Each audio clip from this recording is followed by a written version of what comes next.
Hello दोस्तों, आज हम इस वीडियो में इतिहास में दिल्ली सल्तनत देखने वाले हैं। यहाँ से हर एग्ज़ाम में महत्वपूर्ण प्रश्न आते हैं। एक ही वीडियो में सारा दिल्ली सल्तनत मैं आपका ख़त्म करा दूंगा और इसे एक रिवीजन के तौर पर आप लीजिएगा। कभी भी सही समय मिलता है आपको तो एक रिवीजन ज़रूर कर लीजिएगा। तो दिल्ली सल्तनत के अंतर्गत जो कौन कौन राजवंश आते हैं और उनके अंतर्गत कौन कौन राजा या सुल्तान आए हैं, ये सभी जानकारी आपको मिलने वाला है। और हर एग्ज़ाम में देखिएगा यहाँ से क्वेश्चन बन जाता है, तो एक रिवीजन के तौर पर मैंने सोचा आपके एग्ज़ाम नज़दीक है तो रिवीजन करा दूँ। तो चलिए स्टार्ट करते हैं। सबसे पहले दिल्ली सल्तनत के प्रमुख वंश और उनका कार्यकाल। तो देख लीजिए, दिल्ली सल्तनत के अंतर्गत सबसे पहले इनको सजाने के क्रम में आ जाता है कि सही सजाइए। ठीक, इसकी सबसे पहले गुलाम वंश आया था जो कि 1206 से लेकर 1290 था। फिर उसके बाद खिलजी वंश आया था जो कि 1290 से 1320 तक था। फिर उसके बाद तुगलक वंश आया था जो 1320 से लेकर 1414 ईस्वी तक था। फिर सैयद वंश आया था 1414 से लेकर 1451 ईस्वी तक। फिर लोधी वंश आया था जो कि लास्ट था दिल्ली सल्तनत का, 1451 से लेकर 1526 तक है। लोधी वंश के बाद मुगल प्रशासन में मुगल वंश आया था। तो मुगल वंश के बारे में भी मैं एक वीडियो आपको दूंगा जहाँ पर मुगल वंश एक ही वीडियो में ख़त्म हो जाएगा। तो सबसे पहले हम लोग स्टार्ट करते हैं गुलाम वंश से। यहाँ पर आप देख सकते हैं गुलाम वंश को मामूलिक वंश भी बोला जाता है, इसे याद रखिएगा। कुतुबुद्दीन ऐबक इसके संस्थापक थे। 1206 से लेकर 1210 के बीच कुतुबुद्दीन ऐबक का कार्यकाल आता है सबसे पहले गुलाम वंश के अंतर्गत। यहाँ पर आप देख सकते हैं कि 712 ईस्वी से आक्रमण होता है भारत पर। सबसे पहले मुस्लिम आक्रमण वो किया था मोहम्मद बिन कासिम ने। फिर उसके बाद गजनवी आया था। फिर उसके बाद गौरी आया था। गौरी के साथ ही ये कुतुबुद्दीन ऐबक आया था। मोहम्मद गौरी की मृत्यु इसकी मरने के बाद उसके गुलाम सरदार कुतुबुद्दीन ऐबक ने 1206 में गुलाम वंश की स्थापना की थी। ये आपको मोहम्मद गौरी का गुलाम था। यहाँ पर आप देख सकते हैं कि तुगरिल को मोहम्मद गौरी ने बयाना का गवर्नर बनाया था। तुगरिल को यहाँ पर देख सकते हैं, तुगरिल जो था एक नाम था, वह मोहम्मद गौरी ने उसे बयाना का गवर्नर बनाया था और कुतुबुद्दीन ऐबक को दिल्ली का गवर्नर बनाया था। ठीक, यहाँ पर याद रखिएगा। तो कुतुबुद्दीन ऐबक कहाँ का गवर्नर था? दिल्ली का। कुतुबुद्दीन ऐबक को गौर सुल्तान गयासुद्दीन महमूद ने दास्ता से मुक्त कर दिया। इन्हें मुक्त कर दिया था कुतुबुद्दीन ऐबक को। गौर के सुल्तान थे, उन्हें दास्ता से, इसके पहले गुलाम होते थे। जब वो राजा बनते थे या सुल्तान बनते थे तो पहले जो गुलामी थी उससे मुक्त किया जाता था। ठीक, कुतुबुद्दीन ऐबक की शादी, यहाँ पर देखिए, कुतुबुद्दीन ऐबक की शादी जो था एल्दोज की बेटी से हुई थी। एल्दोज एक था ये भी, ठीक है, तो उससे हुई थी। 1210 में कुतुबुद्दीन ऐबक की मृत्यु लाहौर में चौगान पोलो खेलते हुए हुआ था। ठीक, तो ये बहुत महत्वपूर्ण क्वेश्चन है। कब मृत्यु हुआ था? 1210 में। क्या खेलते हुए? चौगान, जिसे हम लोग पोलो बोलते हैं, जो घोड़ा पर सवार होकर खेला जाता है। कुतुबुद्दीन ऐबक की मृत्यु हुई थी। कहाँ हुई थी? लाहौर में हुई थी। ठीक, लाख बख्श के नाम से जाना जाता था कुतुबुद्दीन ऐबक, क्योंकि लाखों का दान करता था। ठीक, और कुतुबुद्दीन ऐबक इसी नाम से जाना जाता था, लाख बख्श के। कुतुबुद्दीन ऐबक है, दिल्ली में कुवैतुल इस्लाम मस्जिद और अजमेर में 2.5 दिन का झोपड़ा कुतुबुद्दीन ऐबक ने ही बनवाने शुरू किया था और बनवाया था। ठीक, कुवैतुल इस्लाम मस्जिद और 2.5 दिन का झोपड़ा अजमेर में। ठीक, कुतुबुद्दीन ऐबक का अभिषेक जो हुआ था ये 1206 में लाहौर में ही हुआ था। ठीक, और ये जो ऐबक है 1206 से 1210 तक लाहौर से ही प्रशासन किया था। इसलिए आप देखिएगा कि अगर दिल्ली सल्तनत की बात आता है और गुलाम वंश की, तो दिल्ली सल्तनत की सबसे पहला जो वास्तविक शासक का नाम आता है वो आता है इल्तुतमिश को, क्योंकि इसे आपको सुल्तान की तो पदवी दिया गया था, लेकिन ये सुल्तान की पदवी कभी स्वीकार नहीं किया था। ये आपको कभी सुल्तान की पदवी स्वीकार नहीं किया। ये आप गौरी को बहुत मानता था और उसके संरक्षण में ही रखकर सोचता था कि उसके नीचे ही रखकर कभी भी हम काम करें। इसी के चलते वास्तविक जो माना जाता है दिल्ली सल्तनत के राजा मिस्की सुल्तान, वो आपको इल्तुतमिश को माना जाता है, इसे नहीं। ठीक, कुतुबुद्दीन ऐबक को 1206 से लेकर 1210 तक लाहौर से ही प्रशासन किया था। यह भी इसका मुख्य कारण है कि इसका प्रशासन भी लाहौर से होता था। ऐबक ने साम्राज्य विस्तार से अधिक ध्यान क्या दिया था? तो वो सुदृढ़ीकरण, मजबूत करना, साम्राज्य जितना है उसको सुदृढ़ीकरण करना, मजबूत करना। कुतुबुद्दीन ऐबक की बहन जो थी, यहाँ पर देखिए, कुतुबुद्दीन ऐबक ने अपनी बहन की शादी नसरुद्दीन कुबाचा से की थी। नसरुद्दीन कुबाचा, ठीक, एल्दौर और कुबाचा इसके प्रमुख दुश्मनों में आते थे। इसे दबाने का काम कुतुबुद्दीन ऐबक ने ही किया था। कुतुबुद्दीन ऐबक ने अपनी दूसरी पुत्री की जो शादी की थी ये की थी इल्तुतमिश से। दूसरी पुत्री जो थी कुतुबुद्दीन ऐबक की, इसकी शादी किससे की थी? इल्तुतमिश भी इसका गुलाम था। कुतुबुद्दीन ऐबक को सुल्तान के रूप में 1208 में मान्यता मिली थी। इसे तो मान्यता मिल गई थी लेकिन ये स्वीकार नहीं किया था। ठीक, कुतुबुद्दीन ऐबक को गौरी के भारतीय सुल्तान में मलिक या सिपहसालार की हैसियत से कार्य करता था। ये देखिए, इसे सुल्तान की तो मिल गई थी, 1208 में मिल गई, इसे देख सकते हैं, इसे सुल्तान की मिल गया था पदवी, लेकिन ये इसे स्वीकार नहीं किया। और ये क्या किया कि सल्तनत काल में मलिक या सिपहसालार क्या काम, ये आपको हैसियत से काम करता था कि हम अपने जो गौरी है उसके मलिक हैं, उसके नीचे हैं। ठीक, और उसके नीचे ही रखकर काम करेंगे, सिपहसालार बनकर काम किया था। कुतुबुद्दीन ऐबक को हातिम द्वितीय की संज्ञा दिया जाता है, क्योंकि ये बहुत दान देता था और उदार होने के कारण इसका हातिम द्वितीय के नाम से मतलब संज्ञा दी जाती है। हातिम ताई देखे है ना, मूवी देखे होंगे तो। हसन निजामी और फ़क ए मुदब्बिर कुतुबुद्दीन ऐबक के संरक्षण प्राप्त थे। ये पूछा हुआ है क्वेश्चन कि कुतुबुद्दीन ऐबक को किसका मतलब किस संरक्षण में कौन कौन थे, तो हसन निजामी, फ़ख ए मुदब्बिर को। ठीक, कुतुब मीनार जो है ये कुतुबुद्दीन ने बनाने शुरू किया था, लेकिन ख़त्म किसने किया था, इल्तुतमिश ने किया था, क्योंकि इनका बीच में ही मृत्यु हो गया था पोलो खेलते हुए घोड़े से गिरकर। ठीक, 1210 में। अब बख्तियार खाकी की स्मृति में, बख्तियार खाकी नहीं, ठीक, ख्वाजा यहाँ पर देखिए शेख ख्वाजा कुतुबुद्दीन बख्तियार काकी की स्मृति में ये कुतुब मीनार बनवाए थे, इन्हीं की स्मृति में। यहाँ पर देखिए कुतुबुद्दीन ऐबक को, इसका जो नाम है कुतुबुद्दीन ऐबक, इसका मतलब जानते क्या होता है? ठीक, तो कुतुबुद्दीन ऐबक का मतलब होता है चंद्रमुखी, चंद्रमुखी होता है। ठीक, कुतुबुद्दीन ऐबक का सहायक सेनापति कौन था, तो बख्तियार खिलजी था, इसके सहायक सेनापति था, जो कि बिहार में आकर नालंदा विश्वविद्यालय को लूटपाट किया था और इसे नालंदा विश्वविद्यालय को जला कर रख दिया था कि 6 महीने तक ये आग ही इसमें पकड़ा था, इसकी जलते रह गया था। इतना बुक और यहाँ पर इतना अच्छे अच्छे ग्रंथ रखे हुए थे, लेकिन इसका जो ये सेनापति था ये यहाँ पर आकर इसे पूरा जला दिया था। बख्तियार खिलजी नाम था उसका। नालंदा विश्वविद्यालय को बख्तियार खिलजी ने नष्ट कर दिया था जलाकर। कुतुबुद्दीन ऐबक को लाहौर में दफनाया गया, इसका मृत्यु हुआ था तो ये कहाँ पर दफनाया गया था, लाहौर में दफनाया गया था। सल्तनत काल की राजकीय भाषा फारसी थी, ये याद रखिएगा। सल्तनत काल की राजकीय भाषा क्या थी, फारसी थी। यहाँ पर ध्यान देखिए। कुतुबुद्दीन ऐबक का पुत्र का था, तो अहराम शाह था, तो कुछ दिनों के लिए फिर इसे बनाया गया सुल्तान। तो अब यहाँ पर कुतुबुद्दीन ऐबक से जो भी क्वेश्चन बनेगा आप आराम से कर लीजिएगा। अब अहराम शाह देखिए, अहराम शाह कुतुबुद्दीन ऐबक की मृत्यु 1210 में हो गया। उसके बाद 1210 से 1211 के बीच लगभग 8 महीने तक ये शासन किया था अहराम शाह। ठीक, और अहराम शाह की हत्या किसने कर दी थी, तो इल्तुतमिश ने। मात्र यहाँ पर यही क्वेश्चन आता है, तो इल्तुतमिश ने इसकी हत्या कर दी। अब देखिए शमसुद्दीन इल्तुतमिश, यहाँ पर देखिए शमसुद्दीन इल्तुतमिश 1211 से लेकर 1236 के बीच में ये शासन किया था। ठीक, तो इल्तुतमिश ने 1210 ईस्वी में गद्दी पर बैठा था। इल्तुतमिश दिल्ली सल्तनत का वास्तविक देखिए यहाँ पर संस्थापक था। तो एक भी क्वेश्चन नहीं छूटने वाला है, सब मैं आपको फैक्चुअल करा दे रहा हूँ। एक तरफ से ये फैक्ट है जिसे आपको 1 से 2 बार देख लेना है। यहाँ पर देखिए इल्तुतमिश कुतुबुद्दीन ऐबक का गुलाम था। किसका गुलाम था, तो कुतुबुद्दीन ऐबक का गुलाम था इल्तुतमिश। यहाँ से आप देख लीजिएगा। और इसका दामाद भी था इल्तुतमिश जो था, कुतुबुद्दीन ऐबक का गुलाम के साथ साथ दामाद भी था। इल्तुतमिश तुर्कमिस्तान के इलबरी तुर्क था, तुर्किस्तान के इलबरी तुर्क था ये। ठीक, इल्तुतमिश का पूरा नाम जो था ये शम्स-उद-दीन इल्तुतमिश, शम्स-उद-दीन इल्तुतमिश इसका पूरा नाम था। ठीक, सुल्तान बनने से पूर्व इल्तुतमिश कहाँ के गवर्नर था, तो ये या सूबेदार था, तो ये बदायूं का। ये सुल्तान बनने से पूर्व ये बदायूं का सूबेदार था, ये याद रखिएगा। 40 दल का जो चलीसा बोला जाता है, तुर्कान ए चहलगानी जिसे बोला जाता है, 40 ये आपको चलीसा दल के नाम से जाना जाता है। ठीक, चलीसा का गठन इल्तुतमिश ने किया था। और ये क्या था, चलीसा आखिर क्या था, तो ये 40 ऐसे, यहाँ पर देखिए 40 विश्वासी गुलाम सरदारों का गुट था।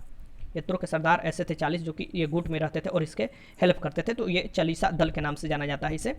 प्रारंभ में इल्तुतमिश ने एल्दौर और कुबाचा को सामना करना पड़ा। ठीक, अब देखिए इससे तो रिलेशन एल्दौज और कुबाचा दोनों से आपको कुतुबुद्दीन ऐबक का था, लेकिन इल्तुतमिश को क्या करना पड़ा, अब जैसे ही कुतुबुद्दीन ऐबक की मृत्यु होती है, ये भी एल्दौज भी कुबाचा भी ये आपको साम्राज्य हड़पने के लिए दौड़ते हैं। ठीक, कि हम अब दिल्ली पर शासन करेंगे, लेकिन इन दोनों को किसने सामना करना पड़ा, इल्तुतमिश को, और ये दोनों को दबाना पड़ा और फिर इल्तुतमिश ने यहाँ पर दिल्ली पर अधिकार किया। देखिए 1215 में इल्तुतमिश ने एल्दौज को तराइन के मैदान में पराजित किया। यहाँ पर देखिए सबसे पहले एल्दौज को 1215 में।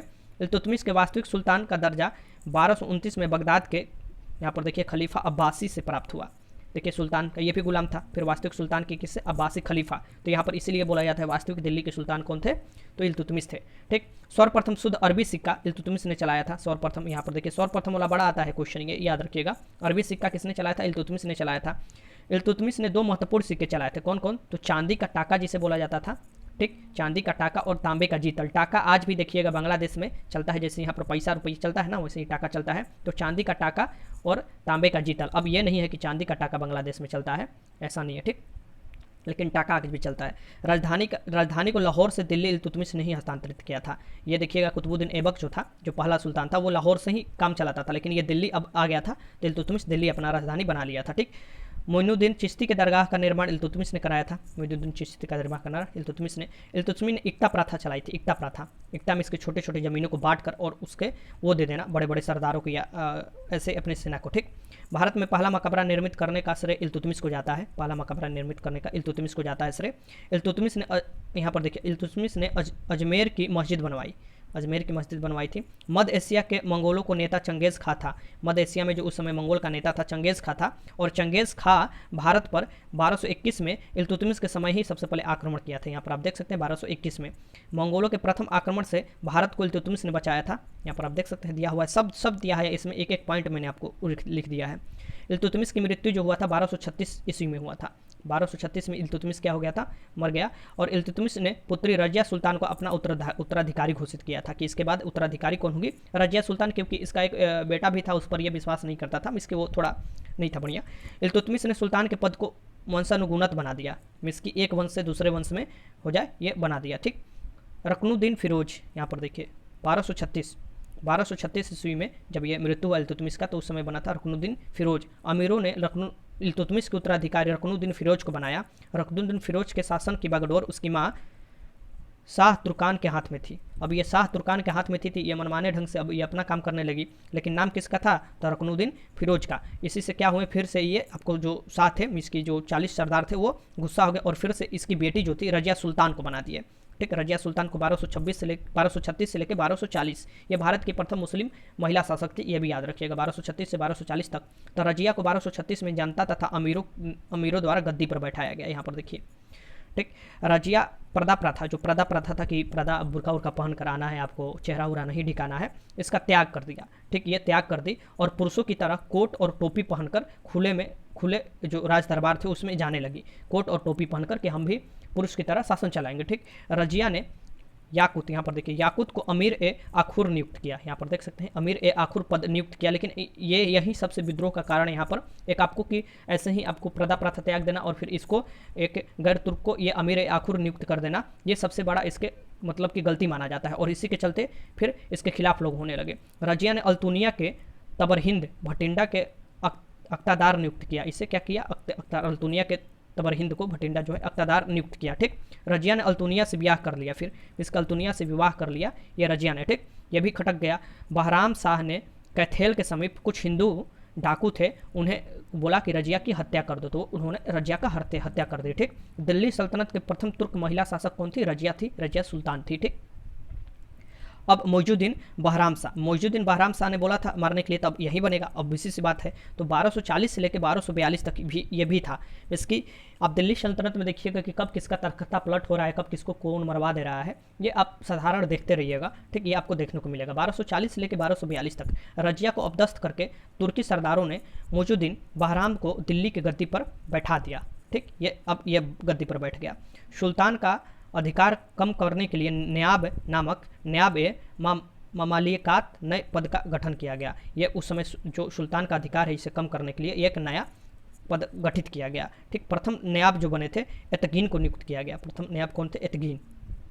बहराम शाह की हत्या दिल्ली के तुर्क सरदारों ने की। तो आप देख सकते हैं कि दिल्ली के तुर्क सरदारों के बीच कितना ये शक्ति था, वो कभी भी किसी भी सुल्तान को या तो उसका हैसियत कम कर देते थे या शक्ति छीन लेते थे, और उसका एक सही समय पर उसको मरवा भी देते थे, और अपने मन का फिर सरदार को बैठाते थे या सुल्तान बनाते थे। अलाउद्दीन मसूद शाह 1242 से लेकर 1246 तक, यहाँ पर देखिए मात्र 4 साल। बहराम शाह के उत्तराधिकारी अलाउद्दीन मसूद शाह बना। ठीक, मसूद शाह ने बलबन को अपना अमीर हाजिम बनाया। यही सबसे बड़ी है कि मसूद शाह ने बलबन को अपना अमीर हाजिम बनाया। अब यहाँ से अब देखिएगा कि ये जो सरदार है इनकी ताकत कम होने लगेगी। 40 जो तुर्क सरदार थे, इसके 40 जो तुर्क अमीर थे, सरदार नहीं अमीर थे, उनकी ताकत एक तरफ से कम होने लगेगी। अब यहाँ पर देखिए नसरुद्दीन महमूद 1246 से लेकर 1265। 1246 में बलबन ने मसूद शाह के स्थान पर नसरुद्दीन महमूद को सुल्तान बनवाया। यहाँ पर देखिए ये बनाया था, इनको कुछ शक्ति मिला तो ये बनाए शुरू कर दिए।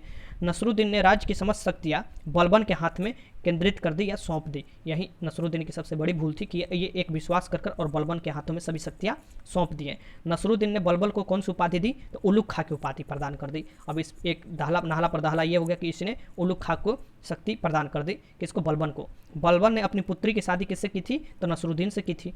यहाँ पर आप देख सकते हैं नसरुद्दीन महमूद ऐसा सुल्तान थे जो कुछ टोपी बनाकर अपनी जीवन निर्वाह करता था। ये ज़्यादा भोर विलास की ज़िंदगी नहीं बिताता था, यह धार्मिक व्यक्ति था, टोपी बनाकर अपना जीवन निर्वाह करता था।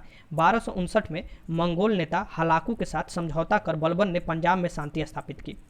यहाँ पर देख सकते हैं हलाकू के साथ समझौता कर बलबन ने पंजाब में शांति स्थापित की। मिनहाजुद्दीन सिराज ने अपनी तबकात ए नासरी नसरुद्दीन को समर्पित की। ठीक। 1565 में नसरुद्दीन मोहम्मद की मृत्यु के बाद बलबन उसका क्या बना, उत्तराधिकारी बना। 1500 नहीं, माफ़ कीजिएगा 1265, 1565 कहाँ चल गए, 1200 यहाँ पर, सॉरी ये तो लिखा ही है, 1265 ईस्वी यहाँ पर देख सकते हैं कि नसरुद्दीन महमूद की मृत्यु के बाद बलबन उसका उत्तराधिकारी बना। अब आएगा मजा, बलबन उत्तराधिकारी बना तो अब समझ में आएगा दिल्ली सल्तनत क्या होता है। ठीक, अब यहाँ से देखिए गियासुद्दीन बलबन 1265 से लेकर 1287, ज़्यादा साल नहीं ये शासन किया, फिर भी आप देख सकते हैं अच्छा खासा 20-22 साल तो ये शासन कर ही लिया था। अब यहाँ पर आप देख सकते हैं कि गियासुद्दीन बलबन इलबरी जाति का था। ये किस था, तो इलबरी जाति का था। जो आपको महत्वपूर्ण शासक हुए हैं ना मजबूत, उनका जाति भी दिया रहता है, तो उसे आप याद करना चाहें तो याद कर सकते हैं। यहाँ पर देखिए, बलबन को ख्वाजू जलालुद्दीन बसरी खरीद कर दिल्ली लाया था। जलालुद्दीन बसरी ये खरीद कर लाया था। पहले क्या था, गुलाम वाला प्रथा था। ठीक, इल्तुतमिश ने बलबन को ग्वालियर के विजय के उपरांत खरीदा। इसने देखा कि ग्वालियर में बहुत काफ़ी है, मतलब तलवार वलवार चलाने ये सब में बहुत लंबा चौड़ा, ये बहुत मतलब मजबूत आदमी था और इस समय आगे था। तो ग्वालियर के विजय के दौरान इल्तुतमिश ने देखा और इसे खरीद लिया था। यहाँ पर देखिए रजिया के शासनकाल में बलबन अमीर ए शिकार पद पर था। अमीर ए शिकार एक पद होता था, उस पर रजिया सुल्तान के शासनकाल में ही ये था। इल्तुतमिश द्वारा स्थापित चालीसा दल को बलबन ने समाप्त कर दिया। अब देखिए यहाँ पर मजा, ये जो 40 तुर्क जो थे, अमीर थे या सरदार थे, उनके जो था चालीसा गठन किया गया था, उसको ही आते ही सबसे पहले ये समाप्त किया। इनको पता था कि अगर इसे हम समाप्त नहीं करते तो पीछे जो भी हुआ है इतिहास में वो मेरे साथ भी होगा और एक समय पाते ही हमको भी ये मरवा कर अपदस्थ कर देंगे। यहाँ पर देखिए, बंगाल की राजधानी लखनऊती को बलबन के समय विद्रोह का नगर कहा जाता था। ये जो बंगाल की राजधानी थी लखनऊती, उससे विद्रोह का बार बार विद्रोह हो जाता था। तो सबसे पहले क्या किया कि बंगाल के विद्रोही सरदार तुगरिल खां को मलिक मुकद्दर ने पकड़ा। ये सबसे पहले जो ये तुगरिल खां थे, ये सरदार थे बंगाल के विद्रोही, इनको मलिक मुकद्दर ने पकड़ा। ठीक, मेवाड़ियों के विद्रोह का दमन किसने किया था, तो गियासुद्दीन बलबन ने ही किया था। मेवाड़ी के विद्रोह का भी ये किया था। बलबन की अन्य उपलब्धियाँ, जो बलबन से क्वेश्चन बनता है, अन्य उपलब्धियाँ क्या क्या है, तो बलबन ने केंद्रीय सैन्य विभाग की स्थापना की, जिसे दीवान अर्ज कहते हैं। बहुत वीवीआई क्वेश्चन, ट्रिपल स्टार डाल लीजिए। दीवान अर्ज की स्थापना किसने की, तो बलबन ने की, और ये क्या था, तो केंद्रीय सैन्य विभाग था। ठीक, सीमा क्षेत्र में स्थित किलों का पुनर्निर्माण किसने करवाया था, तो बलबन ने की। आपको जो मंगोल आक्रमण आते थे उससे बचने के लिए, तो ये सीमा क्षेत्र में किलों का निर्माण किसने किया, पुनर्निर्माण करवाया था। पुनर्निर्माण फिर से निर्माण करवाया था ये आपको बलबन ने। अयोग और वृद्ध सैनिक, यहाँ पर देखिए, अयोग और वृद्ध सैनिक को पेंशन देकर पदमुक्त करने की योजना ये चलाई कि अयोग जो और जो वृद्ध सैनिक है, जो कि सैनिक के लायक नहीं है, उन्हें पेंशन देने के हटा दिया गया। ठीक, अपने सैनिकों को वेतन का भुगतान नगद में किया गया। ये अपने सैनिक को वेतन का भुगतान नगद में दिए। और सिजदा और पाबोस, ये आपको प्रचलन अनिवार्य बना दिया। सिजदा और पाबोस मीन्स की आपको सिजदा करना कि सामने जब भी आता है राजा तो बलबन आता था तो लोग झुकते थे, और पाबोस मीन्स की उसका हाथ चूमते थे ऐसे। ठीक, आप देखे होंगे कोई भी मूवी में, तो ये जो था ये इसने शुरुआत किया था। फारसी रीति रिवाज पर आधारित नवरोज़ त्यौहार देखिएगा, तो इसने ही स्टार्ट किया था। जो नवरोज़ उत्सव होता था फारसी रीति रिवाज पर, ये स्टार्ट किया था। आप देखिएगा ये मुगल काल में जाकर ख़त्म होता है। ठीक, अपने विरोधियों के प्रति कठोर लौह और रक्त की नीति अपनाई थी। लौह और रक्त की नीति अपनाई थी, बहुत खतरनाक ये नीति है, लौह और रक्त की नीति। एक तरफ से इसे मुहावरा भी बोल सकते, इसे क्या बोला जाता है, इसका मतलब क्या है, तो समझिए, मान लीजिए हमने गलती किया, कोई सरदार है, हमने गलती किया, तो मान लीजिए हमको तो मरवाएगा ही, हमारे पूरे खानदान को भी मरवा देगा। ठीक, तो ये लौह और रक्त की नीति कहलाती है। ठीक, उसने कहा कि राजा धरती पर ईश्वर का, किसने बोला था कि राजा धरती पर ईश्वर का प्रतिनिधित्व करता है, ये इसी ने बोला था, बलबन ने कहा था। सुल्तान जिले इलाही, जिसे आपको भूल सकते हैं, ये बलबन ने ही बोला था। ठीक, उच्च कुल और निम्न कुल के व्यक्तियों के बीच अंतर स्थापित किया था किसने, तो यही ये बोला था कि हम उच्च कुल के हैं। अपने दरबार को ईरानी परंपरा के आधार पर सजाया था। ठीक, नवरोज़ त्यौहार भी ईरानी परंपरा के आधार पर स्टार्ट किया था, तो ये सजाया था।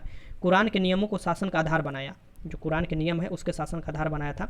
सिक्के पर खलीफा का नाम अंकित करवाया तथा उसके नाम के कुतबे पढ़े, उसके नाम खलीफा जो है उसके नाम के कुतबे पढ़े और खलीफा का नाम अंकित कराया सिक्के पर। दिन में 5 बार ये नमाज पढ़ता था, बड़ा धार्मिक व्यक्ति था। सुल्तान बनने के बाद शराब और भोग विलास त्याग दिया था ये।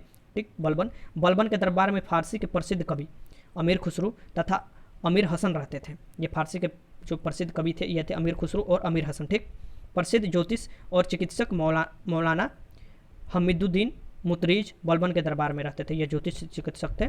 ठीक, ये याद रखें, मौलाना हमीदुद्दीन मुतरीज। बलबन खुद को अफरा सिहाब का वंशज बताया। अफरा सिहाब उच्च वंशज ये मानता था ये अपने आप को, तो अफरा सिहाब का वंशज बताता था ये बलबन अपने आप को। बलबन की न्याय व्यवस्था निष्पक्ष थी, जो गलती करेगा उसे सजा मिलेगा ही मिलेगा। बलबन की शासन की सफलता का मुख्य श्रेय उसका गुप्तचर विभाग था। बहुत भयंकर गुप्तचर विभाग की स्थापना किया था। कुछ भी जानकारी पहले ही मिल जाता था और जो भी ये गलती करता था उसके पूरे खानदान को सीधे कत्ल करवा देता था। बलबन के राजस्व सिद्धांत की दो मुख्य विशेषताएं क्या है, यहाँ पर आप देख सकते हैं। सुल्तान का पद ईश्वर के प्रदान किया होता है, ये बोलता था कि जो भी हमको पद मिला है ईश्वर द्वारा, ईश्वर के प्रदान किया हुआ है। सुल्तान निरंकुश होना आवश्यक है, निरंकुश मीन्स की सुल्तान में कोई भी मोह ये सब नहीं होना चाहिए, शासन कर रहा है तो शासन करने के नियम निरंकुश होना जरूरी है, और सुल्तान का हर बात मानना जरूरी है जनता को, ठीक। बड़े पुत्र महमूद की मृत्यु के सदमे में बलबन की मृत्यु होगी। जब उधर से आपको मंगोल लोग आक्रमण करते थे तो उसी में इसका बड़ा बेटा से अपना बड़ा प्यार करता था, उसका मृत्यु हुआ तो बड़ा यह सदमा में गया और इसका भी मृत्यु हो गया था बलबन का।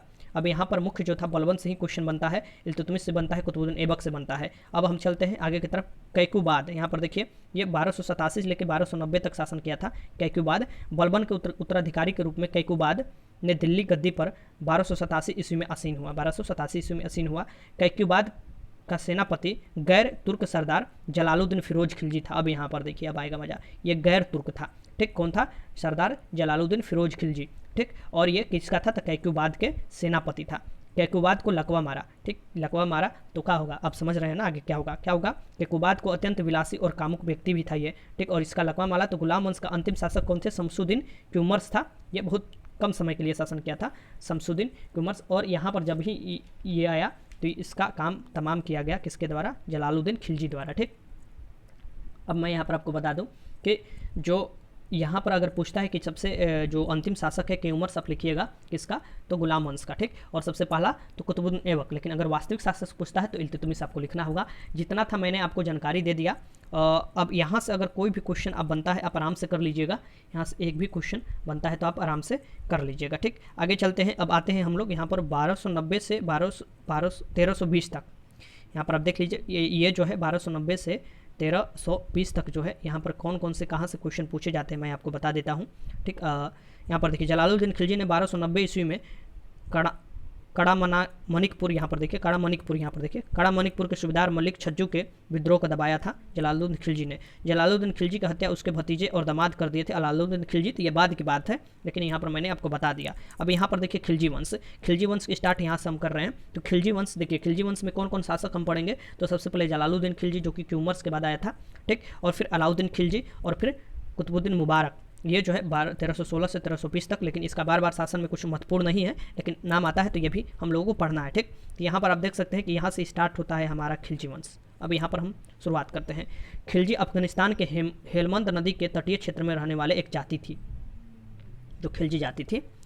अब जलालुद्दीन फिरोज खिलजी 1290 से 1296 मात्र 6 साल तक ये आपको शासन किए थे। जलालुद्दीन फिरोज खिलजी ने क्यूमर्स की हत्या कर दी थी और खिलजी वंश की नींव डाली थी। क्यूमर्स जो लास्ट था आपको गुलाम वंश का, उसकी हत्या कर कर आपको खिलजी वंश की नींव डाली थी। खिलजी वंश की स्थापना खिलजी क्रांति के नाम से भी जाना जाता है। जो खिलजी वंश की स्थापना हुआ था उसे खिलजी क्रांति के नाम से। जलालुद्दीन फिरोज खिलजी का नाम मलिक फिरोज था। क्या था? मलिक फिरोज था। खिलजी सरवरा वर्ग के थे, ये याद रखिएगा। खिलजी शासकों ने प्रशासन में धर्म और उल्मा के महत्व को अस्वीकार किया। बोला कि हमारे जो प्रशासन चल रहा है उसमें धर्म और उल्मा का हम विरोध करते हैं, इसमें कोई हस्तक्षेप नहीं होना चाहिए। तो ये आविष्कार किया था कौन? खिलजी शासकों ने। जलालुद्दीन खिलजी ने अपनी राजधानी किलोखोरी यहाँ पर देखिए, ये दिल्ली के पास ही था, पहले था, अभी मतलब नहीं आता है नाम में।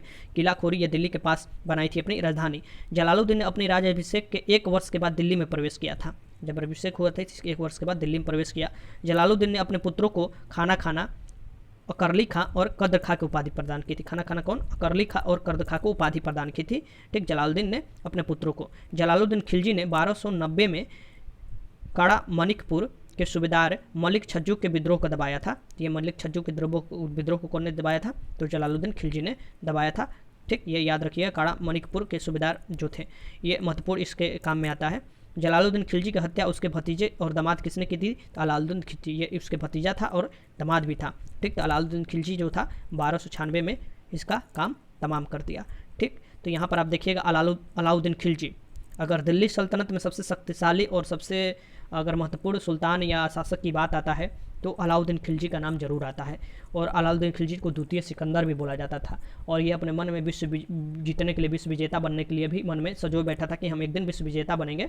लेकिन इसके दोस्त ने ही इसे ये काम करने से, दोस्त या गुरु भी आप बोल सकते हैं, रोक दिया था। तो अलाउद्दीन खिलजी 1296 से लेकर 1316, यहाँ पर आप देख सकते हैं टोटल 20 वर्षों तक शासन किया था। अलाउद्दीन खिलजी का नाम जो था ये अली गुरसब था। यह क्वेश्चन पूछा हुआ था ये क्वेश्चन बार बार पूछता है कि अलाउद्दीन खिलजी का या बचपन का नाम किसका? अली गुरसब था, तो अलाउद्दीन खिलजी। अलाउद्दीन खिलजी अपना राजा अभिषेक जो कराया था ये दिल्ली के स्थित जो बलबन के लाल महल है उसमें ये कराया था, जो अलाउद्दीन खिलजी था। प्रारंभिक सफलता के बाद अलाउद्दीन ने सिकंदर ए सानी की उपाधि धारण की थी। जो प्रारंभिक सफलता था उसके बाद सिकंदर ए सानी की उपाधि इसने धारण की थी।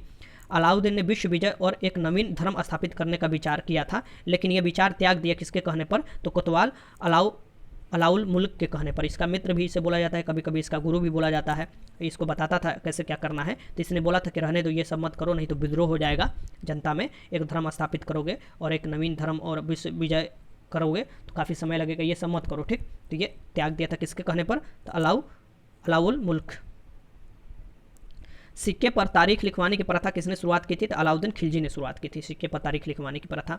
अलाउद्दीन ने मद्य निषेध, इसकी दारू उरू नहीं पड़ना, नशा नहीं करना है, ठीक, जुआ खेलने और भांग खाने पर प्रतिबंध लगा दिया था। किसने? अलाउद्दीन खिलजी ने। गुजरात के बघेल राजा कर्णदेव को पराजित कर अलाउद्दीन ने उनकी पत्नी कमला देवी से शादी किया था। गुजरात के सबसे पहले ये, अगर भारत में ये पूछे कि सबसे पहला वो कौन सा सुल्तान था जिसने किसी महारानी से शादी किया था या किसी रानी से, तो वहीं गुजरात ये जो थे अलाउद्दीन खिलजी थे, जो कि गुजरात के बघेल राजा कर्णदेव थे, उनको पराजित किया और उनकी पत्नी जो रानी थी कमला देवी से शादी किया था, ठीक।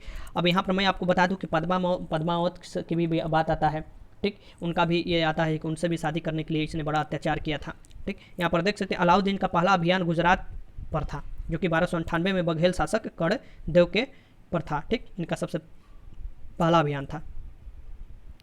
इसके उत्तर के कुछ अभियान देख लीजिए और दक्षिण का अभियान देख लीजिए। सबसे पहला उत्तर का अभियान में इसके उत्तरी भारत में गुजरात था, फिर रणथंभौर था, फिर चित्तौड़ था, फिर मालवा था, फिर धार था, फिर चंदेरी था, सिवाना था और जालौर था। दक्षिण भारत में देखिएगा तो देवगिरी था, बरंगल था, दार समुद्र था और मालाबार था। तो आप देखिएगा समस्त भारत में ये जीतने का इसका जो था कि अब पूरे विश्व विजेता बने, तो ये सब तो जीत लिया, लेकिन जैसे ही सोचा कि अब बाहर ऐसे अरब उरब इधर की तरफ जाएं अफगानिस्तान पार करते हुए, तो इसका वही दोस्त मना कर दिया कि नहीं रहने दो, और इसने सोचा था एक नवीन धर्म भी स्थापना करने के लिए। देखिए कुछ विभाग ने इसने स्थापना किया था और विभाग के नाम भी यहाँ पर देखिए खिलजी वंश से संबंधित जो विभाग का नाम आता है उसे क्वेश्चन पूछता है। तो यहाँ पर आप देख सकते हैं दीवाने वजारत, इसे आप देख सकते हैं मंत्रिपरिषद ये होता था एक तरफ से, ठीक। तो वजीर ये इसके मंत्री परिषद है, ठीक, मंत्रिपरिषद। दीवाने वजारत वजीर को कहा जाता था। दीवाने इंसा शाही आदेशों को पालन करवाना इसका काम था। दीवाने आरिज सैन्य मंत्री था। दीवाने रसातल विदेश विभाग था, ठीक, विदेशी विभाग देखभाल करता था दीवाने रसातल। तो ये इसका मंत्री परिषद था जो कि बहुत ही महत्वपूर्ण था। गुजरात अभियान में इसको एक आपको क्या बोला जाता है, देखिए गुजरात अभियान में नुसरत खान ने हिंदू हिजड़े मलिक काफूर को 1000 दिनार में खरीदा था। तो 1000 दिनार में इसे 1000 दिनारी भी बोला जाता है। किसे? तो नुसरत खान ने ये इसे खरीदा था हिजड़े के मलिक काफूर को, और मलिक काफूर को 1000 दिनारी के नाम से जाना जाता था। अलाउद्दीन ने मलिक काफूर को मलिक ए नयाब बना दिया क्योंकि इसके पास लड़ने की क्षमता और इसका जो राजनीतिक दिमाग था दोनों काम कर रहा था, बहुत तीव्र गति से काम कर रहा था। इसी को देखने अलाउद्दीन ने इसे मलिक काफूर को मलिक ए नयाब की उपाधि दिया, और इसे बोला जाता था कि इसके साथ इसका संबंध भी था। बहुत से इतिहासकार बताते थे कि एक हिजड़ा था मलिक काफूर और इसके साथ इसका संबंध भी था और इसका बहुत क्लोजली माना जाता था। अलाउद्दीन की मृत्यु के बाद मलिक काफूर 35 दिनों तक शासक बना रहा। ये क्या था? 35 दिनों तक। अब ये देखिए यहाँ पर कुछ मैं आपको बता दे रहा हूँ जो अब अक्सर बुक में नहीं पढ़ते होंगे, ठीक। यहाँ पर देखिए अलाउद्दीन जो खिलजी था, अलाउद्दीन खिलजी इसका तो था मलिक काफूर को रखा था। मलिक काफूर की सहायता से बहुत भारत के जो दक्षिण है और उत्तर की तरफ सारा विजय में लगभग इसका हाथ था ही मलिक काफूर का। मलिक काफूर क्या किया था कि इसको अलाउद्दीन खिलजी को मारने की व्यवस्था बनाया था। अलाउद्दीन खिलजी को थोड़ा थोड़ा पॉइजन दिया करता था। बहुत से इतिहासकार मानते हैं कि अलाउद्दीन खिलजी की मृत्यु के पीछे ये मलिक काफूर का हाथ था। इसका मृत्यु हो गया तो कुछ दिनों तक जो शासन था, लगभग 36 दिन कहीं कहीं लिखा रहता है, कहीं कहीं 35 दिन लिखा रहता है। किसने शासन किया था? तो मलिक काफूर ने शासन किया था, मलिक काफूर। और ये 35-36 दिनों में इतना उत्पात मचाया था, बहुत लोगों को मरवा दिया था, जिस पर शक होता था उसको मरवा देता था। इतना उत्पात मराया था कि इसको सोते समय मारना पड़ा। इसके सोते समय ही इसके कुछ था वो जाकर मार दिया जो इसके आगे शासक बना था, ठीक। यहाँ पर आप देखिए मलिक काफूर ने सेनापति रहते हुए देवगिरी, वरंगल, दार समुद्र, मलाबार, मदुरा की महत्वपूर्ण विजय प्राप्त की थी। मलिक काफूर इसमें इसका बहुत बड़ा हाथ था। प्रताप रुद्रदेव जो कि वरंगल के शासक ने संसार के प्रसिद्ध कोहनूर हीरा इनको दिया था, ठीक, खिलजी को। अलाउद्दीन के समय मेवाड़ के शासक कौन थे? रतन सिंह, माफ कीजिएगा, रणजीत सिंह नहीं, राणा रतन सिंह थे जो कि अलाउद्दीन खिलजी से मेवाड़ के शासक थे। और इन्हीं से जुड़ता वो आता है कहानी पद्मावत वाला। मेवाड़ को जीतने के बाद अलाउद्दीन ने इसका नाम अपने पुत्र खिरज खां के नाम पर खिरजाबाद रखा था। ये जो जीतने के बाद मेवाड़ जीत अलाउद्दीन खिलजी ने इसका नाम पुत्र अपने जो था खिलजी खां के नाम पर रखा था। अलाउद्दीन को अपने शासनकाल में मंगोल आक्रमणकार का सामना करना पड़ा, ठीक, मंगोल आक्रमणकार सामना करना पड़ा। अलाउद्दीन खिलजी ने सीरी में अपनी एक राजधानी बनाई, ठीक, सीरी का किला। किरान उस सादेन की रचना अमीर खुसरो ने की। किसने? किरान उस सादेन की रचना अमीर खुसरो ने की थी। आर्थिक मामलों से संबंधित विभाग दीवाने ए रियासत की स्थापना अलाउद्दीन खिलजी। तो ये दे सकता है क्वेश्चन, दीवाने ए रियासत की स्थापना किसने की थी?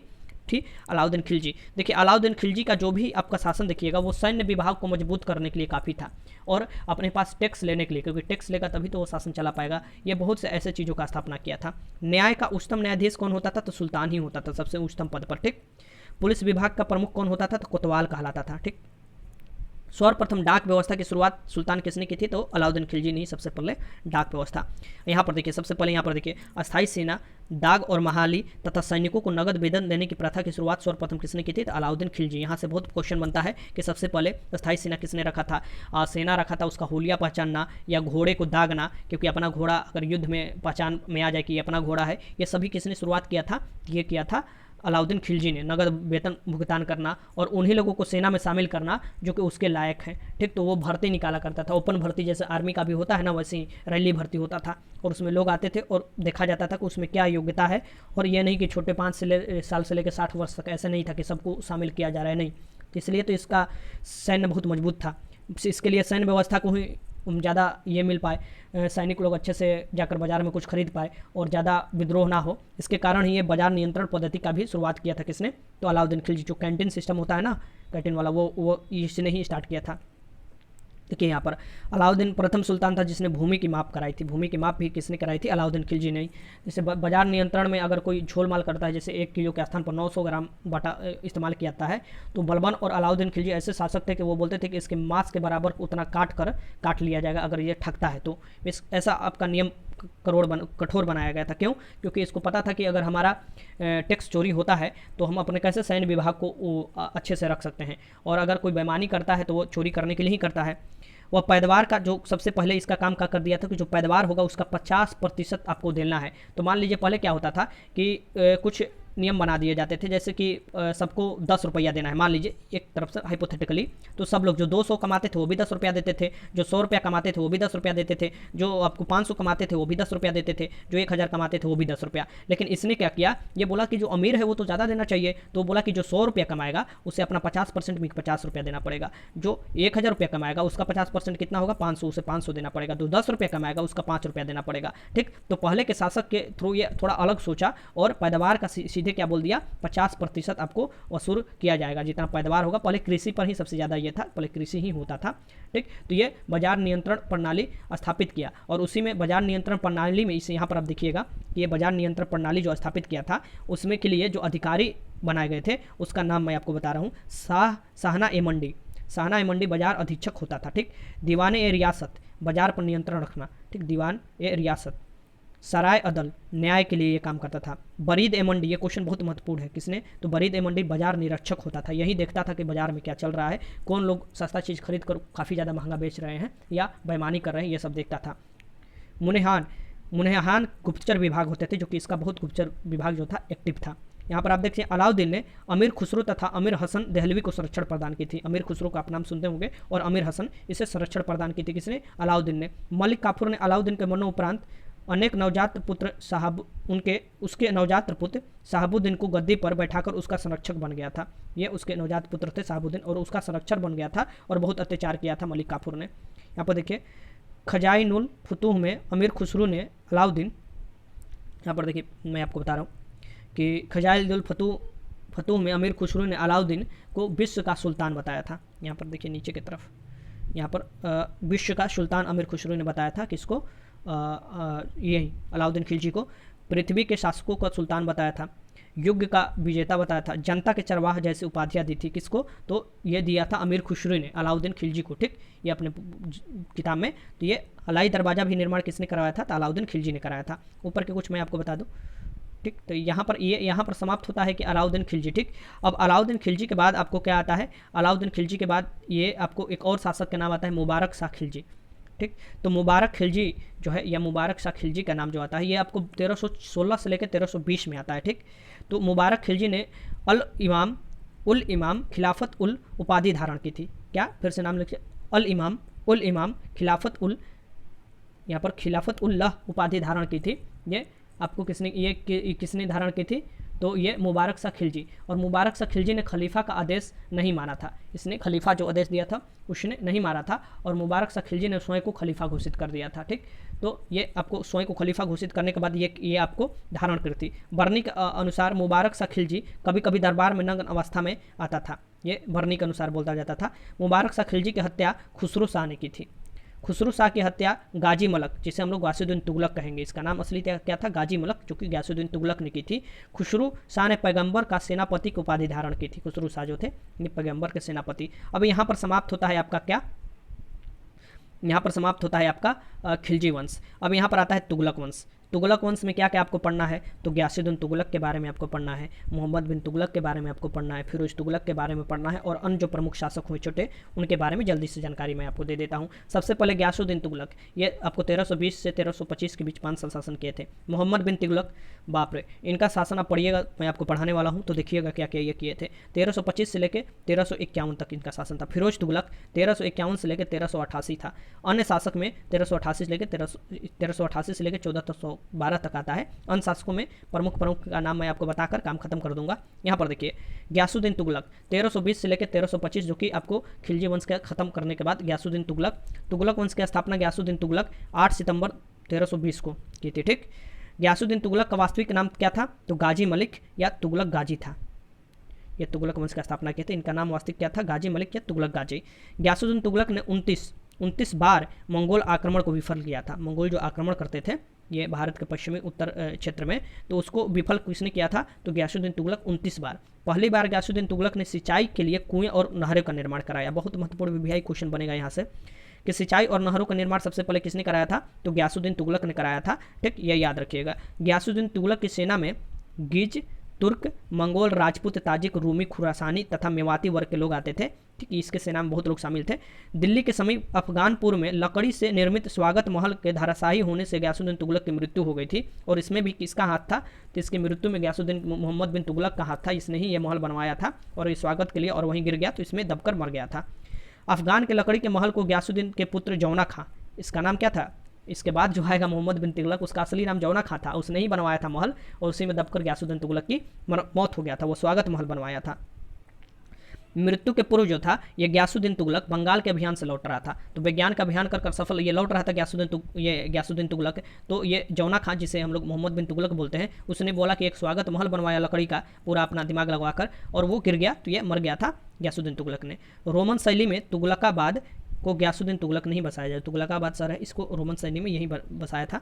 निजामुद्दीन औलिया ने गयासुद्दीन तुगलक के बारे में क्या कहा था? इसके बारे में ही निजामुद्दीन औलिया ने बोला था क्या? दिल्ली अभी दूर है, दिल्ली दूरस्थ थी। ठीक, तो दिल्ली अभी बहुत दूर है। ठीक, इसने निजामुद्दीन औलिया ने गयासुद्दीन तुगलक के बारे में कहा था। मोहम्मद बिन तुगलक देख लीजिए, मोहम्मद बिन तुगलक के बारे में देख लीजिए। 1325 से लेकर 1351। देखिए, दिल्ली सल्तनत के अंतर्गत जब मैं खत्म करूंगा तो कुछ प्रमुख शासकों का नाम आपको बताऊंगा, जैसे अभी ही बता देता हूं। जैसे कि आपको कुतुबुद्दीन ऐबक प्रमुख होगा, फिर इल्तुतमिश होगा, फिर रजिया सुल्तान होगी। ठीक, फिर बलबन होगा, फिर आप देखिएगा जलालुद्दीन खिलजी होगा, अलाउद्दीन खिलजी होगा, और फिर मोहम्मद बिन तुगलक का नाम आता है। ये सब जो है महत्वपूर्ण आपको नाम है, जो कि बार बार ये यहाँ से क्वेश्चन बनते हैं। इसके बाद में आपको सिकंदर लोदी आएगा, बहलोल लोदी आएगा, इब्राहिम लोदी। ये तीनों लोदी शासक बहुत महत्वपूर्ण थे, क्योंकि इन्होंने तीनों के क्षेत्र में आप देखिएगा काम बहुत किए हैं, और आगे भी जो अलग अलग वंश आएगा वो उसके बारे में मैं आपको बताते चलूँगा। तो मोहम्मद बिन तुगलक देखिएगा 1325 से लेकर 1351 तक शासन किया था, लगभग 26 साल तक ये शासन किया था। अगर दिल्ली सल्तनत में सबसे प्रसिद्ध और सबसे विद्वान शासक का नाम पूछेगा, सबसे पढ़ा लिखा, तो वो कौन था? वो मोहम्मद बिन तुगलक था। और कभी कभी बोला जाता है कि ज़्यादा पढ़ने के कारण ही लोग ज़्यादा सफल परीक्षण करने लगते हैं, और इसका सफल परीक्षण ही इसे विनाश की ओर ले गया। ये परीक्षण करते रहता था और वहीं इसको विनाश की तरफ कर दिया। इसके जो प्रजा थी इससे बहुत तंग आ गया था। मोहम्मद बिन तुगलक 1325 में दिल्ली की गद्दी पर बैठा था। मोहम्मद बिन तुगलक 1325 में गद्दी पर बैठा था। मोहम्मद बिन तुगलक का वास्तविक नाम क्या था? जौना खां था, जौना खां था, ये याद रखिएगा। दिल्ली सल्तनत के सभी सुल्तानों में मोहम्मद बिन तुगलक सर्वाधिक शिक्षित, विद्वान और योग्य था, ये याद रखिएगा। मोहम्मद बिन तुगलक का नाम कई संज्ञाओं से जोड़ा जाता है, जैसे अंतर विरोधियों का विस्मयकारी, ये अलग अलग जो इतिहासकार हैं नाम देते हैं, का मिश्रण था। रक्त का प्यासा अथवा परोपकारी था, कोई इसे रक्त का प्यासा बोला जाता है, कोई इसे परोपकारी बोलाता है। लेकिन ये अपने दिल से कोई भी काम करता था। अब इसका क्या बोला जाता है, मेहनत तो ये बेचारा करता था कुछ भी, लेकिन इसका लक ही साथ नहीं देता था। ठीक, मोहम्मद बिन तुगलक का शिक्षक का क्या नाम था, तो मौलाना गयासुद्दीन था। इसके शिक्षक का नाम था क्या, मौलाना गयासुद्दीन। मोहम्मद बिन तुगलक अपने चचेरे भाई फिरोज तुगलक को नायाब बारपक, यहाँ पर देखिए बारबक पद पर प्रदान किया था। ये इसके फिरोज तुगलक था जो कि बाद में इसके बाद शासन करेगा, यही मोहम्मद बिन तुगलक के बाद इसके चचेरे भाई था किसे, फिरोज तुगलक, और इसे नायाब बारबक के पद प्रदान किया था। ठीक, मोहम्मद बिन तुगलक, यहाँ पर आप देख सकते हैं कि मोहम्मद बिन तुगलक का साम्राज्य 23 प्रांतों में बटा था। कितने प्रांतों में, 23 प्रांतों में बटा था। यहाँ पर देखिए 23 प्रांतों में बटा था। मोहम्मद बिन तुगलक ने दोआब क्षेत्र में, जो दोआब है गंगा वाला दोआब क्षेत्र है, उसमें आपको क्या भी कर की मात्रा की वृद्धि की। ठीक, इसका प्रथम योजना था जो कि फिर आपको कर की मात्रा वृद्धि की, लेकिन अकाल पड़ गया उसी समय, तो ये आपको असफल रहा। मोहम्मद बिन तुगलक ने कृषि विभाग, ये सबसे महत्वपूर्ण है, कृषि विभाग दीवाने ए कोही की स्थापना की।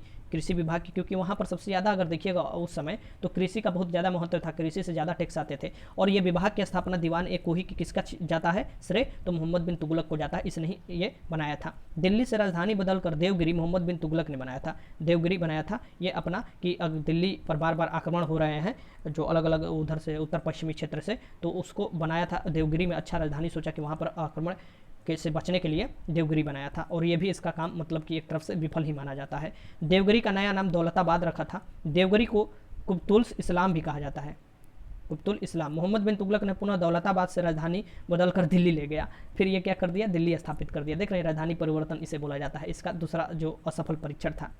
अपने तृतीय योजना के अंतर्गत मोहम्मद बिन तुगलक ने सांकेतिक मुद्रा का प्रचलन किया था। अब ये क्या किया था कि ये सोचा था कि चांदी और सोना के मुद्रा कौन ये अब पीतल के ढालने जाए, चमड़ा के मुद्रा और सांकेतिक मुद्रा हम ढाल लेते हैं।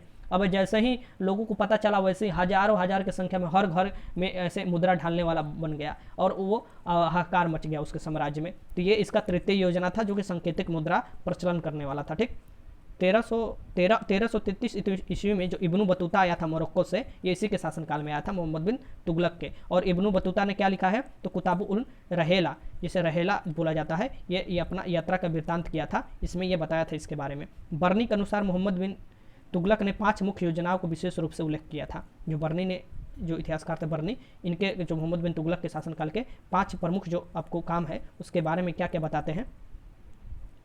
दोआब मुद्रा जारी करना, इसकी दोआब मुद्रा नहीं यहाँ पर होगा, ये दोआब के जो क्षेत्र है वहाँ पर टैक्स बढ़ाना।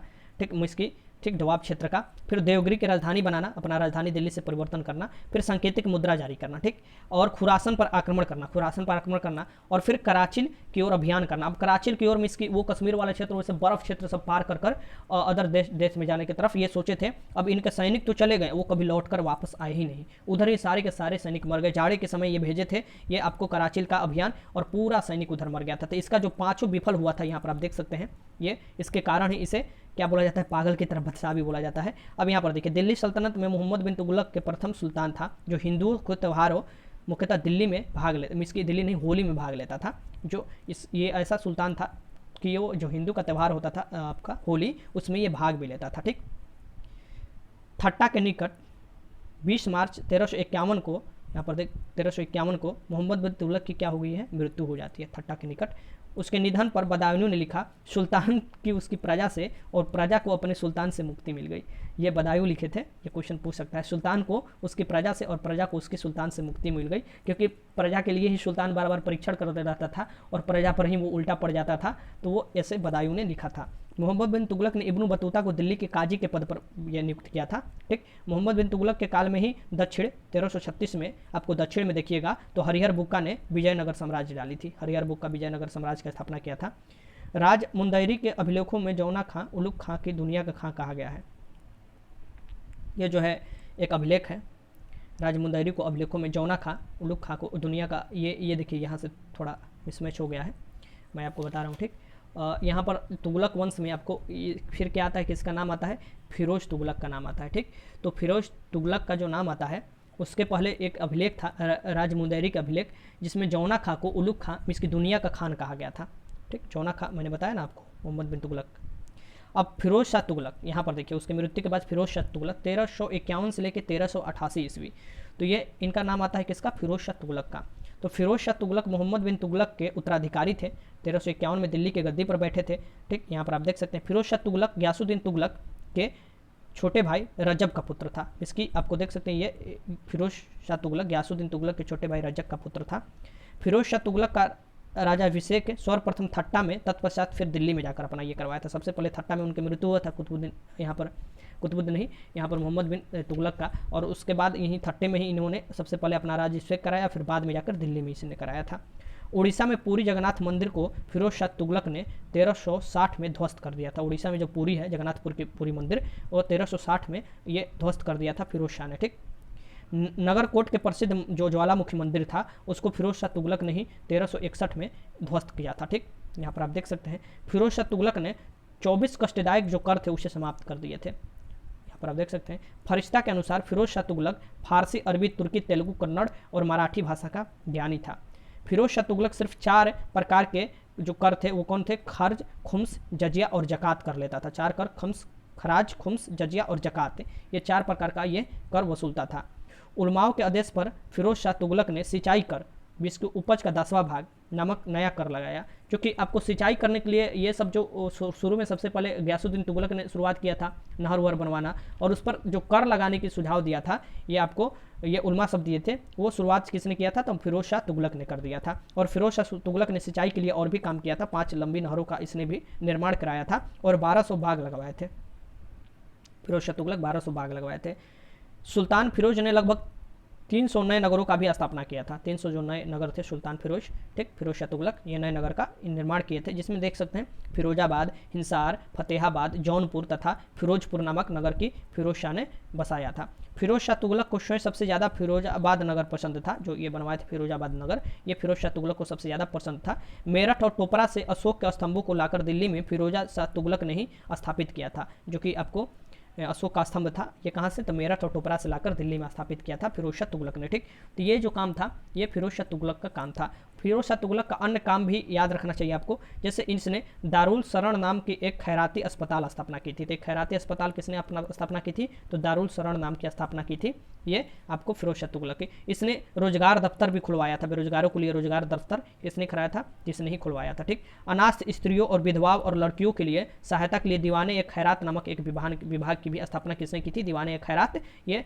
जो विधवा हैं, स्त्री हैं, जो लड़की हैं, उनको सहायता करने के लिए ये क्या था। दासों के देखभाल के लिए फिरोज शाह ने दीवान ए बंदगान नामक स्थापना की थी। दास जो होते हैं उनको देखभाल करने के लिए। सैनिक को वेतन जागीर के रूप में दिया गया इसके शासनकाल में। ठीक, सैन्य पदों को वंशागुणत ये भी बना दिया था। हिंदुओं को जिम्मी कहा करता था, ये किसने कहा था? हिंदू को क्या कहता था? जिम्मी कहता था फिरोज शाह तुगलक। ठीक, और ब्राह्मण पर जजिया कर लागू करने वाला पहला मुसलमान शासक कौन था? तो ये यही था, ये जजिया कर लागू कर दिया था ब्राह्मण पर। ठीक, ब्राह्मण एक कर भी देंगे जजिया कर अलग से, ये सबसे पहला शासक था। फिरोज ने अपनी आत्मकथा फतुहात ए फिरोज शाही लिखी, जो इसने आत्मकथा अपना लिखा था फिरोज शाही, फतुहात ए फिरोज शाही, ये फिरोज शाह ने अपनी आत्मकथा लिखी थी। ज्वालामुखी मंदिर से यहाँ पर देखिए माफ कीजिएगा, ज्वालामुखी मंदिर जो थे लूटे गए ग्रंथों का फारसी में अनुवाद करवाया था, और इसका क्या नाम रखवाया था? तो दालते फिरोज शाही। ठीक, ये आपको मंदिर से जो लूटे गए थे ग्रंथ उसका उसने यहाँ पर देखिए, उसने तांबा और चांदी के मिश्रण से निर्मित सिक्का जारी किया, जिसे अर्धा या बिक्र कहा जाता है। अर्धा या बिक्र होगा यहाँ पर।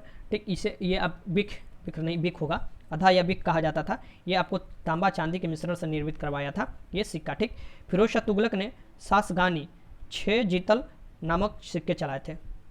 6 जीतल का सिक्का सासगानी, ये आपको इसी ने चलवाए थे। फिरोज शाह तुगलक की मृत्यु 1388 में हुई। फिरोज शाह तुगलक के मध्यकालीन भारत का पहला कल्याण करने के लिए आप देखें कि अलग अलग विभाग की स्थापना की थी, लेकिन निरंकुश शासक था।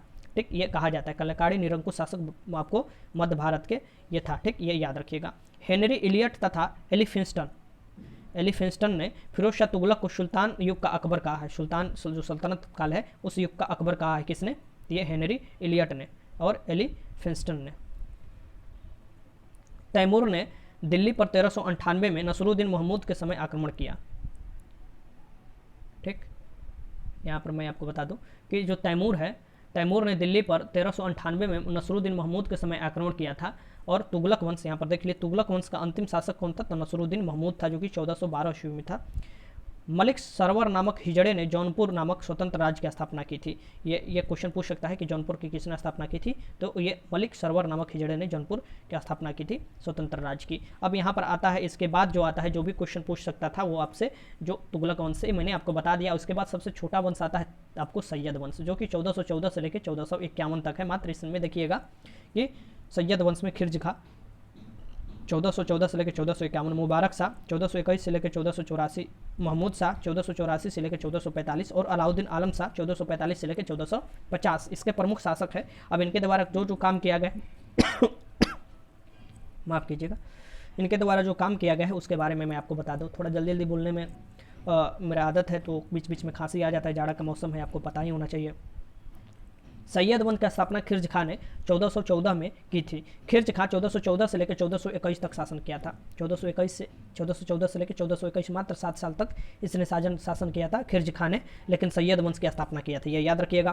खिर्ज खां ने सुल्तान की उपाधि न धारण कर रैयत ए अल्लाह की उपाधि धारण की थी। रैयत ए अल्लाह की उपाधि धारण की थी, ये सुल्तान की उपाधि न धारण किया था। खिर्ज खां ने अपने को तैमूर के लड़के शाहरुख के प्रतिनिधि बताता था। जो तैमूर का लड़का था ये शाहरुख, उसके प्रतिनिधि बताता खिर्ज खां। खिर्ज खां तैमूर लंग के सेनापति था।